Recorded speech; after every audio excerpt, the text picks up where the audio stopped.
ગવે હા હવે તો તું ગોઠી છે જ નહીં ના ગોઠું ચમ કે તાર ગામમાં વડેલી આવી જાય એટલે હોતા હે તા અહીં હેરતી જતી રહેશ ને ચાલ તમારે નહીં આવું ના મને સારું થોડુંક પેલું પૈસા માગું ને તા થોડીક બીક લાગે હે હેડન તઈ રહે બહુ બોલો તો હેડો ગામમાં પ્રવેશ કરો ને જરી હું મેં કઈ પાટીએ છોડીને જતો રહ્યો આમ પાટીએ થોડી તમે જતા રહેશો તો હું તો જઈશ પણ હેડો તમે જરી ખારાવ મળ્યો મારી લો પણ એવા હારા વાઈટ જણ બુલું લઈને તો નહીં બેસી રહ્યા હોય ને નહીં એવું કરે એવા નહીં હે નહીં કરે એવા એવું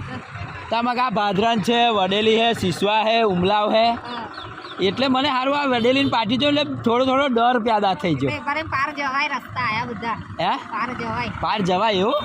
તો બધા આ ભાદરના પ્રખ્યાત મગ છે સિસવામાં બધા મોજીલા માણસ છે ઉમલાવમાં બધા બહુ મોજીલા હે આ વડેલી મેકલું થોડુંક લોચાવાળું મને લાગે વડેલીનું બહુ ખોટું બોલો એટલે લોચાવા એટલે લોચાવાળું સાચી વાત તા કશો વાંધો નહીં તું હેરતી જતી કે મૂકવા આવું ના ના હેડો હાલી આ વાકલાવનું પાણી હે તને મૂકવા આવશે લે યાર હા તો જય માતાજી મિત્રો આજે હું સાસરીમાં આવ્યો છું વડેલી તો તમે જોઈ શકો છો બોર્ડ આજે મને આમ કે બીક લાગે કે એટલે આ બીતા છે આ ચરોતરનો બંકો છે શું કેવું તમારે જય માતાજી